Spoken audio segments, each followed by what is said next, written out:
Israel जाने के लिए आप लोगों को 15 नियम बताने वाले हैं, यानी 15 पॉइंट बताने वाले हैं। बहुत सारे भाई लोग हैं जो कि इंटरव्यू तो देना चाहते हैं इजराइल के लिए, पर ये पता नहीं है कि इंटरव्यू देने के लिए क्या क्या प्रोसेस है। तो पासपोर्ट से लेके सैलरी तक, यानी कितना सैलरी मिलेगा, यहाँ तक आप लोग को हम जानकारी देने वाले हैं 15 पॉइंट, जो कि ये वीडियो आप लोगों को देखना सुनना बहुत ही जरूरी है। 15 पॉइंट में से एक भी पॉइंट से अगर आप लोगों को हेल्प मिल जाए तो हमारा वीडियो बनाना आप लोगों के लिए महत्वपूर्ण होगा, यानी सक्सेस होगा। सही है या गलत है आप लोग जरूर कमेंट कीजिएगा। चलिए ज्यादा ना देर करते हुए चलते हैं सीधे टॉपिक की ओर। पहले आप लोगों से एक छोटी सी रिक्वेस्ट है कि अगर चैनल पर नए होंगे तो चैनल को सब्सक्राइब कर लीजिए। इजराइल से रिलेटेड आप लोगों को बराबर इस चैनल से इंफॉर्मेशन मिलते रहेगा जो भी है, और हमारे चैनल पे पासपोर्ट से रिलेटेड, वीजा से रिलेटेड, कंपनी से रिलेटेड, कंपनी के वैकेंसी से रिलेटेड तमाम जानकारी दी जाती है, गल्फ से रिलेटेड। साथ में नोटिफिकेशन जरूर ऑन कीजिएगा, आने वाला वीडियो का नोटिफिकेशन सबसे पहले आपको मिलते रहेगा। तो दोस्तों आप लोग ये गलती करते हैं, चैनल को सब्सक्राइब तो कर लेते हैं पर बेल आइकन का घंटी नहीं दबाते हैं, इसलिए आप लोग के पास में टाइम से इन्फॉर्मेशन नहीं मिल पाता है। तो आप लोग ऐसे गलती मत कीजिए, चैनल को सब्सक्राइब करके नोटिफिकेशन ऑन कर लीजिए, ताकि जब भी इंफॉर्मेशन हम अगर देंगे तो आप लोग को टाइम से इंफॉर्मेशन मिल जाएगा। एक नंबर में आता है पासपोर्ट। इजराइल जाने के लिए आप लोगों के पास में पासपोर्ट रहना बहुत ही जरूरी है, उसमें भी 3 साल का वैलिडिटी रहना चाहिए। बिना पासपोर्ट के आप लोग इजराइल नहीं जा सकते हैं। दूसरे नंबर में आता है एज लिमिट। आपका एज कितना से लेकर कितना तक रहना चाहिए तभी आप इजराइल जा सकते हैं।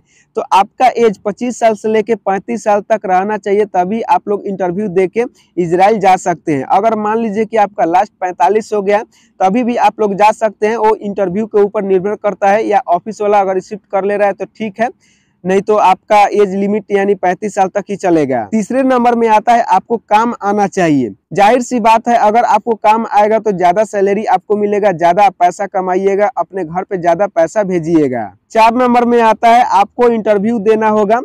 आपका सीवी सिलेक्शन हो सकता है, या टेबल टेस्ट हो सकता है, या जूम इंटरव्यू हो सकता है। अगर आपको कोई भी एजेंट या ऑफिस वाला अगर बोल रहा है कि बिना इंटरव्यू के आपको इजराइल हम भेज देंगे, तो ऐसा आप लोग भूल कर भी गलती मत कीजिएगा, आप लोग सतर्क रहिएगा।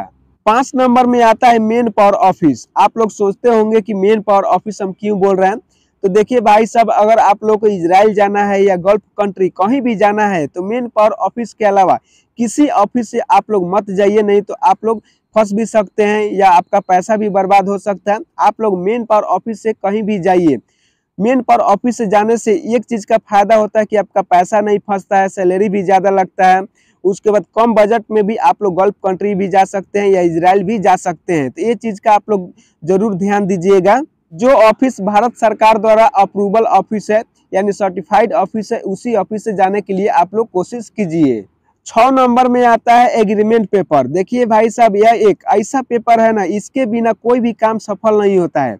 अगर आप लोग इजराइल जा रहे हैं या गल्फ कंट्री कहीं भी जा रहे हैं तो आपको कंपनी के तरफ से एग्रीमेंट पेपर मिलेगा। उस एग्रीमेंट पेपर में कंपनी में जो भी फैसिलिटी मिलता है आपको उसमें लिखा रहेगा। आपका सैलरी कितना है वो भी लिखा रहेगा, आपका ड्यूटी कितना घंटा है ये भी लिखा रहेगा, आपको उस कंपनी में काम करने के लिए कितना साल का एग्रीमेंट है वो भी लिखा रहेगा। यानी बहुत सारी चीज इसमें लिखा रहता है। तो ये चीज का आप लोग जरूर ध्यान दीजिएगा, 100 में 100%, नहीं तो आप लोग बहुत पछताइएगा किसी भी कंपनी में अगर आप लोग जा रहे हैं तो। 7 नंबर में है कॉल।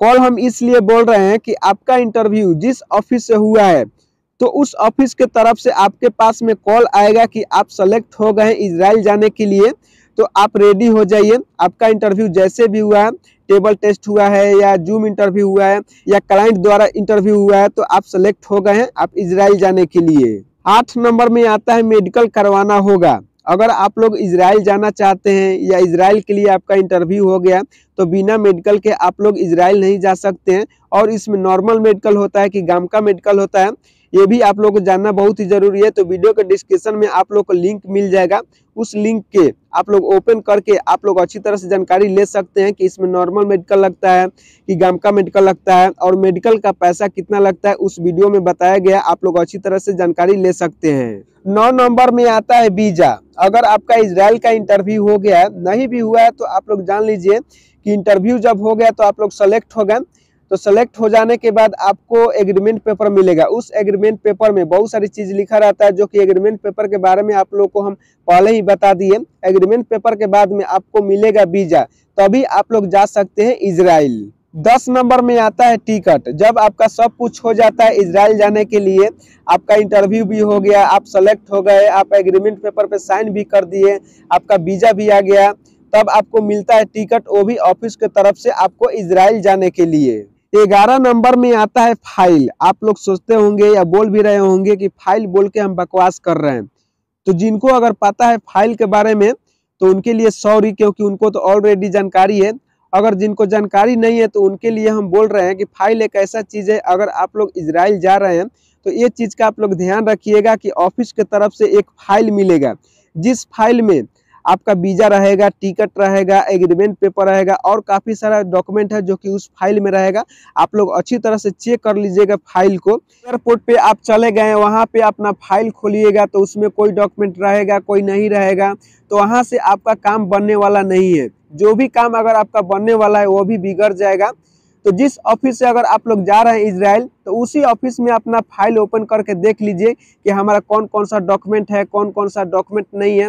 अगर कोई डॉक्यूमेंट छूट भी गया तो आप लोग ऑफिस में बोल सकते हैं, वहां से आपका मिल जाएगा। तो आप लोगों से फिर से रिक्वेस्ट कर रहे हैं कि आप लोग फाइल अच्छी तरह से चेक कर लीजिए आपका जो भी डॉक्यूमेंट है। 12 नंबर में आता है आपको भाषा आना जरूरी है। हिंदी और इंग्लिश आना बहुत ही जरूरी है। हिंदी तो हर किसी को 100 पे 100% आता है, पर इंग्लिश आपको कम से कम 50% आना बहुत ही जरूरी है। उसके बाद इजराइल का भाषा भी आना बहुत ही जरूरी है। जो क्लाइंट आएंगे इंटरव्यू देने के लिए तो वो लोग आपको इजराइल का भाषा कंपल्सरी है कि ट्रेनिंग दे के आपको सिखला देंगे। ठीक है दोस्तों। 13 नंबर में आता है आपके पास में पैसा रहना चाहिए। अगर आप लोग इजराइल जा रहे हैं तो आप लोग बोलते होंगे कि हम बकवास कर रहे हैं, पैसा तो हर किसी के पास में रहता है, बिना पैसा का कोई कहाँ जाता है। पहले आप लोग बात सुनिए, अगर आप लोग इजराइल जा रहे हैं तो वहाँ पे इंडियन पैसा नहीं चलता है, वहाँ पे डॉलर पैसा चलता है। वो भी इजराइल जाने के लिए आपके पास में 400 से 500 डॉलर पैसा रहना बहुत ही जरूरी है। 100 डॉलर का इंडियन पैसा बनता है 8 से 8,500 रुपया। तो आप लोग कैलकुलेट कर सकते हैं 400-500 डॉलर का पैसा कितना बनता है इंडियन मनी। 14 नंबर में आता है डॉक्यूमेंट, जो कि अगर आप लोग इजराइल का इंटरव्यू देने के लिए जा रहे हैं तो ये सब डॉक्यूमेंट आपको लेके जाना है। पासपोर्ट लेके जाना है, स्कूल का सर्टिफिकेट लेके जाना है, आपके पास बायोडाटा है तो बायोडाटा लेके जाना है। यानी बायोडाटा में सब कुछ लिखा रहता है, नाम, गांव, एड्रेस लिखा रहता है, बहुत सारा चीज़ लिखा रहता है। तो बायोडाटा आपको लेके जाना है, एक्सपीरियंस सर्टिफिकेट लेके जाना है, यानी इंडिया में आप कहाँ पे काम किए हैं, कौन सा काम करते थे, तो उस काम के रिलेटेड आपके पास में एक्सपीरियंस सर्टिफिकेट होगा तो आपको लेके जाना है। अगर नहीं भी है तो जहाँ पे ऑनलाइन का काम होता है वहाँ से आप बना सकते हैं। उसके बाद पासपोर्ट फोटो साइज लेके जाना है, आधार कार्ड लेके जाना है अपना और माता पिता का और पत्नी का। 15 नंबर में आता है सैलरी। अगर आप लोग इजराइल जा रहे हैं तो इजराइल में आपका सैलरी कितना लगेगा। तो देखिए भाई साहब, अभी के डेट में इजराइल का इंटरव्यू बहुत ही जोर शोर से चल रहा है, जो कि इजराइल में वर्कर का सैलरी लग रहा है 1,40,000 से लेके 1,50,000 पर मंथ का। ठीक है दोस्तों। तो दोस्तों आप लोगों को वीडियो कैसा लगा, वीडियो अच्छा लगा होगा तो वीडियो को लाइक कीजिए और शेयर कीजिए प्लीज, ताकि और लोगों को जानकारी मिल सके। और आप लोगों के मन में जो भी कमेंट है आप लोग कमेंट कर सकते हैं, आपका कमेंट का रिप्लाई जरूर मिलेगा। तो वीडियो को समाप्त करते हैं और मिलते हैं फिर नेक्स्ट वीडियो में इससे भी और अच्छी इन्फॉर्मेशन के साथ में। तब तक के लिए थैंक यू फॉर वॉचिंग।